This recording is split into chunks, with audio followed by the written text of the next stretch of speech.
Hello friends, welcome back to our channel. Friends, వీడియోలో మనం ఈరోజు అన్ని న్యూస్ పేపర్లో వచ్చినటువంటి ఇంపార్టెంట్ ఎడ్యుకేషన్ అప్డేట్స్తో పాటు చాలా ముఖ్యమైనటువంటి కరెంట్ అఫైర్స్ కూడా రావడం జరిగింది. సో వాటన్నిటి గురించి 1 by 1 ఈ వీడియోలో అయితే చూద్దాం. సో వీడియో చూస్తున్న ప్రతి ఒక్కరు వీడియోని ఖచ్చితంగా లైక్ చేయండి. డైలీ 1 to 2 hours వర్క్ చేసి దాదాపుగా 8 న్యూస్ పేపర్ చదివి ఇన్ఫర్మేషన్ మీకు అయితే అందించడం జరుగుతుంది. చాలా మంది చూస్తున్నారు కానీ లైక్ చేయట్లేదు. ఖచ్చితంగా లైక్ చేయండి. ఈ వీడియోకి అయితే నేను 1000 లైక్స్ ఎక్స్పెక్ట్ చేస్తున్నాను. సో ఎవరికైతే యూజ్ ఉంటుందో వారికి షేర్ చేయండి. అదేవిధంగా సబ్స్క్రైబ్ చేసుకొని చూడండి. రెగ్యులర్గా మీకు జాబ్ అప్డేట్స్ అంతాయి. మన ఛానల్కి సంబంధించినటువంటి టెలిగ్రామ్ గ్రూప్లో కూడా జాయిన్ కాండి. సో దాంట్లో కూడా రెగ్యులర్గా జాబ్ అప్డేట్ షేర్ చేస్తున్నాను. మీకు చాలా యూజ్ ఉంటుంది. ఆ గ్రూప్లో కంపల్సరీ జాయిన్ కాండి. ఫ్రెండ్స్, మన ఛానల్ ద్వారా గ్రూప్ 2 అదేవిధంగా గ్రూప్ 3కి సంబంధించి అన్ని సబ్జెక్టులతో కూడినటువంటి టెస్ట్ సిరీస్ అనేది మన యాప్లోకి తీసుకురావడం జరిగింది. దీని ద్వారా మొత్తం మీకు 250 టెస్టులు అయితే అందించడం జరుగుతుంది. ప్రశ్నలు తెలుగు మరియు ఇంగ్లీష్ మీడియంలో అయితే ఉంటాయి. ప్రజెంట్ దీనికి సంబంధించి 50% ఆఫర్ కూడా ఉంది. తెలంగాణ కల్చర్ అదేవిధంగా ప్రభుత్వ పథకాలకు సంబంధించి టాప్ 100 బిట్స్కి సంబంధించినటువంటి 2 గ్రాండ్ టెస్టులు ఉన్నాయి. సో దీనికి సంబంధించి మీరు టెస్ట్ను మన యాప్లో రాసుకోవచ్చు. పీడిఎఫ్ కూడా డౌన్లోడ్ చేసుకొని ప్రింట్ తీసుకోవచ్చు. ఇంకా ఇండియన్ పాలిటిక్స్ సంబంధించిన టెస్ట్ సిరీస్ కావచ్చు, తెలంగాణ చరిత్ర, తెలంగాణ ఉద్యమ చరిత్ర, జనరల్ సైన్స్కి సంబంధించిన టెస్ట్ సిరీస్తో పాటు జనరల్ స్టడీస్కి సంబంధించినటువంటి షార్ట్ హ్యాండ్ రైటింగ్ నోట్స్ ఉంది. కరెంట్ అఫైర్స్ పీడిఎఫ్ కూడా 20 రూపీస్ చెల్లించి మీరు పీడిఎఫ్ను డౌన్లోడ్ చేసుకొని ప్రింట్ తీసుకోవచ్చు. హ్యాండ్ రైటింగ్ చేత రాసినటువంటి నోట్స్. సో ఇంట్రెస్టెడ్ క్యాండిడేట్స్ ఒకసారి యాప్ డౌన్లోడ్ చేసుకొని చెక్ చేసిన తర్వాత నచ్చితే వాటికి సంబంధించిన కోర్స్ అయితే తీసుకోండి. ఫ్రెండ్స్, ఈరోజు న్యూస్ పేపర్లో వచ్చేటువంటి అప్డేట్స్ కనుక చూసినట్లయితే మనకి ఇక్కడ ఫస్ట్ అప్డేట్ వచ్చేసి నవంబర్లో కానిస్టేబుల్ శిక్షణ అంటే ఇక్కడ ఒక అప్డేట్ మనం నమస్తే తెలంగాణలో చూడవచ్చు. 16,604 మంది అభ్యర్థులకు ట్రైనింగ్, 7 నుంచి ధృవీకరణ, మెడికల్, ఎస్బీ వెరిఫికేషన్, సమర్థంగా నియామకాలు చేపట్టిన టీఎస్ఎల్పిఆర్బి అంటే ఇక్కడ చూడవచ్చు. సో ఇక్కడ మనం చూసినట్లయితే కొత్తగా కానిస్టేబుల్ ఉద్యోగాలకు ఎంపికైనటువంటి అభ్యర్థులకు నవంబర్ మొదటి లేదా 2వ వారంలో శిక్షణ ప్రారంభించనున్నట్లు తెలిసింది. So Telangana state level police recruitment board TSLPRB ఆధ్వర్యంలో 16,604 కానిస్టేబుల్ ఉద్యోగులకు గాను 15,750 మందిని శిక్షణకు ఎంపిక చేసింది. సో వీరిలో 12,866 మంది పురుషులు, 2,284 మంది మహిళలు ఉన్నారు. సో పోలీస్ అగ్నిమాపక శాఖల్లో డ్రైవర్ పోస్టుల జాబితా వాయిదా వేసింది. సో ఇప్పటికే ఎస్ఐ ఉద్యోగాలకు ఎంపికైన అభ్యర్థులు సో TSPAలో శిక్షణ పొందుతున్నారు. సో కానిస్టేబుల్ ఉద్యోగాలకు ఎంపికైన వారిని ఈ నెల 7 నుంచి 10 వరకు ధృవీకరణ ప్రక్రియ అయితే వాళ్ళకు ఉంటుందని చెప్పేసి ఇక్కడ ఇచ్చారు. ఆ తర్వాత వైద్య పరీక్షలు నిర్వహించున్నారు. అనంతరం స్పెషల్ బ్రాంచ్ పోలీసులతో ఎస్బీ వెరిఫికేషన్ పూర్తి చేయనున్నారు. సో ఈ ప్రక్రియ మొత్తం పూర్తయ్యేందుకు సుమారు నెల రోజుల పైన పడుతుందని TSLBRB వర్గాలు తెలిపాయి. సో నెల రోజుల్లోగా పూర్తి చేసి సో నవంబర్ మొదట లేదా 2వ వారంలో శిక్షణ ప్రారంభించనున్నట్లు ఇక్కడ మనకు ఏదైతే కానిస్టేబుల్ ఉద్యోగాలకు సంబంధించిన ఒక అప్డేట్ అయితే మనకి నమస్తే తెలంగాణలో చూడవచ్చు. సో నెక్స్ట్ అప్డేట్ కనుక చూసినట్లయితే కానిస్టేబుల్ అభ్యర్థి సూసైడ్ అంటూ ఇక్కడ ఒక అప్డేట్ మనం దిశా న్యూస్ పేపర్లో చూడవచ్చు. సో ఇక్కడ చూసినట్లయితే మొన్న ప్రకటించినటువంటి కానిస్టేబుల్ ఫలితాల్లో తనకు ఉద్యోగం రాలేదని ఒక యువకుడు ఆత్మహత్య చేసుకున్నాడు. ఈ ఘటన జోగులాంబ గద్వాల్ జిల్లా ధరూర్ మండల కేంద్రంలో జరిగింది. సో మండల కేంద్రానికి చెందినటువంటి దేవ అర్జున్ ఇటీవల కానిస్టేబుల్ పరీక్షలు రాశాడు. సో ఫలితాలు వెలువడంతో ఉద్యోగానికి సెలెక్ట్ కాలేదని తెలిసింది. దీంతో మనస్తాపానికి గురైనటువంటి దేవ అర్జున్ గురువారం ఇంట్లో ఉరివేసుకొని ఆత్మహత్య చేసుకున్నాడు అంటే ఇక్కడ చూడవచ్చు. సో పొలం పనులకు వెళ్ళినటువంటి తల్లిదండ్రులు ఇంటికి వచ్చి చూడగా కుమారుడు విగత జీవిగా కనిపించాడు. సో దీంతో గ్రామంలో విషాద ఛాయలు నెలకొన్నాయని చెప్పేసి ఇక్కడ ఒక అప్డేట్ అయితే చూడవచ్చు. సో అభ్యర్థులు ఇటువంటి అఘాయిత్యాలకైతే పాల్పడకండి. ఓన్లీ గవర్నమెంట్ జాబే కాదు, బయట ఇంకా చాలా లైఫ్ ఉంది. సో ఒకటి గుర్తుంచుకోండి, గవర్నమెంట్ జాబ్ అంటే కాంపిటేటివ్ ఎగ్జామ్కు మనం ప్రిపేర్ అవుతున్నప్పుడు మన మైండ్లో ఒకటి ఫిక్స్ కావాలి. సో ఒక పోస్టుకు 1000 మంది పార్టిసిపేట్ అంటే 1000 మంది పోటీ పడుతున్నటువంటి ఈ పోటీ ప్రపంచంలో మనం ప్రిపేర్ అవుతున్న దానికి జాబ్ 100% రావాలనేటువంటిది ఏం లేదు. మీరు ఇప్పుడు గ్రూప్ 2 ఎగ్జామ్ కనుక మనం తీసుకుంటే అక్కడ ఉన్నటువంటి పోస్టులు 750 పోస్టుల దాకా ఉన్నాయి. కాకపోతే 5,50,000 మంది ఎగ్జామ్ రాయబోతున్నారు. నీకు ముందే తెలుసు. సో అక్కడ వచ్చేటువంటి జాబ్ 750 మందికే జాబ్ వస్తుంది, మిగతా మందికి రాదు. అయినా కూడా నువ్వు సెల్ఫ్ మోటివేట్ అయ్యి దానికి ప్రిపేర్ అవుతున్నావు. సో ఆ సెల్ఫ్ మోటివేషన్ అనేది నీకు ఎప్పటికి ఉండాలి. ఒకవేళ జాబ్ రాకపోయినా కూడా నీ ప్రిపరేషన్ అట్లనే కంటిన్యూస్గా చేస్తూ ఉండాలి. ఎప్పటికీ కాంపిటేటివ్ ఎగ్జామ్లో అంటేనే కంటిన్యూస్ ప్రిపరేషన్ ఉంటే నీకు 100% ఏదో ఒక రోజు నీకు రిజల్ట్ వస్తుంది. ఒకవేళ నీకు ఆ ప్రిపరేషన్ అనేటువంటిది వీలు పడకుంటే నీ వల్ల కాకపోతే దాన్ని అక్కడికి క్లోజ్ చేసేసి బయటికి వెళ్ళినట్లయితే చాలా ఇంకా బిజినెస్ కావచ్చు, ఇంకా ప్రైవేట్ సెక్టర్లో కూడా చాలా మంచి ఆపర్చునిటీస్ ఉన్నాయి. సో వాటి గురించి నువ్వు ట్రై చేయాలి. కానీ సో ఇటువంటి వాటికి మీరు పాల్పడకండి. సో మీకు ఫ్యామిలీ ఉంటుంది. సో అది మీరు అర్థం చేసుకోండి. గవర్నమెంట్ జాబే లైఫ్ కాదు, ఇంకా చాలా బయట మనకు మంచి లైఫ్ ఇచ్చేటువంటి ప్రైవేట్ సెక్టార్ కావచ్చు, ఇంకా బిజినెస్ లాంటివి కూడా ఉన్నాయి. సో వాటిని కూడా మీరు ఆలోచించండి. ఇటువంటి అఘాయిత్యాలకైతే పాల్పడకండి. సో నెక్స్ట్ ఇక్కడ మరొక అప్డేట్ కనుక చూసినట్లయితే సమాచార శాఖలో 88 పోస్టుల భర్తీకి ఆదేశాలు అంటే ఇక్కడ ఒక అప్డేట్ మనం చూడవచ్చు. సో రాష్ట్ర సమాచార పౌర సంబంధ శాఖలో 88 పోస్టుల భర్తీకి ప్రభుత్వం ఆదేశాలు జారీ చేసింది.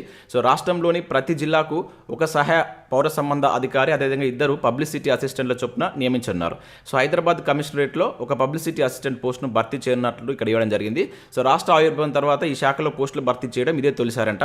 సో ఈ మేరకు సమాచార పౌర సంబంధ శాఖ మంత్రి డాక్టర్ పట్నం మహేందర్ దేవేందర్ రెడ్డి ప్రత్యేక చొరవతో ప్రభుత్వం ఈ జీవోను విడుదల చేసింది. సో అవుట్సోర్సింగ్ ప్రాతిపదికన ఆయా పోస్టుల భర్తీ చేయనున్నారు. సో ఇక్కడ చూసినట్లయితే టోటల్గా అవుట్సోర్సింగ్ ప్రాతిపదికన భర్తీ చేస్తున్నారు. సో పోస్టుల భర్తీకి సీఎం కేసీఆర్ ఆమోద ముద్ర వేసేందుకు మంత్రి పట్నం దేవేందర్ రెడ్డి ఆ శాఖ అధికారులు హర్షం వ్యక్తం చేసినట్లు ఇక్కడ ఇవ్వడం జరిగింది. సో ఓవరాల్గా అయితే ఈ పోస్టులను కూడా మనకు అవుట్సోర్సింగ్ ప్రాతిపదికన అయితే భర్తీ చేస్తున్నారు, డైరెక్ట్ రిక్రూట్మెంట్ అయితే కాదు. ఇక నెక్స్ట్ విషయాలు అయితే 399 జెన్కో పోస్టులకు నోటిఫికేషన్ అంటూ చూడవచ్చు. అసిస్టెంట్ ఇంజనీర్ కావచ్చు, కెమిస్ట్రీ పోస్టుల భర్తీ.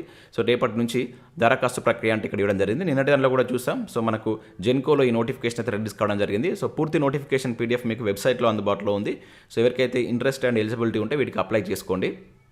నెక్స్ట్ కనుక చూసినట్లయితే మెడికల్ కాలేజీలో టీచింగ్ ఫ్యాకల్టీ భర్తీకి నోటిఫికేషన్ అంటే ఇక్కడ ఒక అప్డేట్ మనం చూడవచ్చు. సో ప్రభుత్వ మెడికల్ కాలేజీలో కాంట్రాక్ట్ పద్ధతిలో టీచింగ్ ఫ్యాకల్టీ భర్తీకి మెడికల్ ఎడ్యుకేషన్ డైరెక్టరేట్ నోటిఫికేషన్ అయితే విడుదల చేసింది. సో వికారాబాద్, జనగాం, కరీంనగర్, అదేవిధంగా కుమ్రంభీం, ఆసిఫాబాద్, జయశంకర్, భూపాలపల్లి జిల్లా, నిర్మల్, ఖమ్మం, కామారెడ్డి, రాజన్న సిరిసిల్ల జిల్లాలోని కాలేజీల్లో పనిచేసేందుకు ప్రొఫెసర్లు కావచ్చు, అసోసియేట్ ప్రొఫెసర్లు, అసిస్టెంట్ ప్రొఫెసర్లు కావాలని ఈ నోటిఫికేషన్లో పేర్కొన్నారంట. సో ఇంట్రెస్టెడ్ క్యాండిడేట్స్ ఈ నెల 15 లోపు ఇక్కడ ఉన్నటువంటి ఈ వెబ్సైట్ ద్వారా వెళ్ళి మీరు దరఖాస్తు చేసుకోవాలని చెప్పేసి ఇచ్చారు. ఈ నెల 20 కౌన్సిలింగ్ను నిర్వహిస్తామని తెలిపారంట. సో ఎంపికైనటువంటి అభ్యర్థులు నవంబర్ 1లోగా కాలేజీలో జాయిన్ కావాల్సి ఉంటుందని చెప్పేసి ఇక్కడ మీరు చూడవచ్చు. సో ఇంట్రెస్టెడ్ క్యాండిడేట్స్ ఒకసారి మీరు ఈ వెబ్సైట్కి వెళ్ళి చూసి మీకు కనుక వాటికి సంబంధించిన ఎలిజిబిలిటీ ఉంటే వీటికి అప్లై చేసుకోండి. ఇక నెక్స్ట్ చూసినట్లయితే ఇక్కడ మనకు ఈనాడు ప్రతిభకు సంబంధించినట్లయితే పర్యావరణ అంశాలకు సంబంధించి ఒక ఆర్టికల్ అయితే ఇవ్వడం జరిగింది. చాలా ఇంపార్టెంట్. ఇది మనకు గ్రూప్ 2 ప్రిపేర్ అవుతున్న అభ్యర్థులకు పేపర్ 1లో మనకు ఒక టాపిక్ అయితే ఉంది. సో ఒకసారి దీన్ని మీరు చదివేటువంటి ప్రయత్నం చేయండి. అదేవిధంగా నెక్స్ట్ ఇక్కడ టీఆర్టీ 2023 చరిత్ర ఏదైతే మనకు చరిత్రకు సంబంధించిన దానిపైన ఒక బిడ్ బ్యాంక్ అయితే ఇచ్చారు. సో దీన్ని కూడా ఒకసారి మీరు డౌన్లోడ్ చేసుకుని ప్రాక్టీస్ చేసేటువంటి ప్రయత్నం చేయండి. సో ఇవి మనకు వివిధ న్యూస్ పేపర్లో వచ్చినటువంటి ముఖ్యమైనటువంటి education updates. Next current affairs చూద్దాం. చాలా ఇంపార్టెంట్ కరెంట్ అఫేర్స్ ఉన్నాయి, స్కిప్ చేయకుండా చూడండి. ఒకటే వీడియోలో మీకు ఎడ్యుకేషన్ అప్డేట్స్ అదేవిధంగా కరెంట్ అఫేర్స్ కలిపి అయితే అందించడం జరుగుతుంది. ఖచ్చితంగా లైక్ చేసి మీ మిత్రులకైతే షేర్ చేయండి. సో ఫ్రెండ్స్ ఇక్కడ మన ఫస్ట్ కరెంట్ అఫేర్ కనుక విషయాలైతే ఇడ్లీ, సాంబారు, పూరి, ఆలు కుర్మా అంటే ఇక్కడ చూడవచ్చు. సీఎం అల్పార పథకం మెను విడుదల. నేడు 119 అసెంబ్లీ నియోజకవర్గాల్లో ప్రారంభం. రావిరాలలో సీఎంకు బదులు హరీష్ రావు హాజరు అని చెప్పేసి ఇక్కడ చూడవచ్చు. సో మనకు తెలంగాణ ప్రభుత్వం ఒక నూతన స్కీమ్ని అయితే తీసుకొచ్చింది. అది మనకి ఈ రోజు నుంచి అయితే ప్రారంభం కాబోతుంది. సో చాలా ఇంపార్టెంట్ సీఎం అల్పార పథకం. సో ఈ పథకం పేరు గుర్తుంచుకోండి. ఇది ఏ రోజు ప్రారంభమైందని చెప్పేసి అడగడానికి ఛాన్స్ ఉంటుంది. సీఎం అల్పార పథకం ఈ రోజు నుంచి మనకు స్టార్ట్ కాబోతుంది. సో ఇక్కడ చూసింటే సీఎం అల్పార పథకంలో భాగంగా ఉప్మా, కిచిడి, పొంగల్తో పాటు ఇడ్లీ, పూరిని కూడా చేర్చారు. సో అల్పారం మెనూను సర్కార్ గురువారం అధికారికంగా విడుదల చేసింది. సో అసెంబ్లీ నియోజకవర్గానికి ఒక పాఠశాల చొప్పున 119 చోట్ల ఈ పథకాన్ని శుక్రవారం ప్రారంభించన్నారు. సో మహేశ్వరం నియోజకవర్గంలో ఉన్నటువంటి రావిర్యాలలో సీఎం కేసీఆర్ ప్రారంభిస్తారని ప్రభుత్వం ప్రకటించిన సో ఆయన హాజరు కావడం లేదని చెప్పేసి ప్రభుత్వం అయితే ప్రకటించిందంటే అక్కడ ఆర్థిక శాఖ మంత్రి అయినటువంటి హరీష్ రావు గారు ఈరోజు ప్రారంభించనున్నట్లు ఇక్కడ ఇవ్వడం జరిగింది. సో ఓవరాల్గా మనం ఇక్కడ గుర్తుంచుకోవాల్సింది ఏంటంటే సో ఇది 119 నియోజకవర్గాలు ఎప్పుడు స్టార్ట్ అయిందంటే సో ఈ రోజు ఈ డేట్ గుర్తుంచుకోండి. సో దసరా తర్వాత అన్ని బడుల్లో దీన్ని ప్రారంభించినట్లు కూడా ఇక్కడ ఇచ్చారు. చాలా ఇంపార్టెంట్. కొత్త స్కీమ్స్ ఏమొచ్చినా కూడా మనకు రానున్నటువంటి పోటీ పరీక్షలు ఆడడానికి ఛాన్స్ ఎక్కువగా ఉంటుంది. సో ఇక్కడ వాటికి సంబంధించిన మెను కూడా చూడవచ్చు. ఇక్కడ 6 రోజుల్లో మెను ఇది అని చెప్పేసి ఏ రోజున ఏ అల్పాహారం పెడతారనేది కూడా ఇచ్చారు. సో ఇవి మనకు అడగకపోవచ్చు కానీ ఓవరాల్గా అది ఎప్పుడు ప్రారంభించారు అనేది ఇంపార్టెంట్.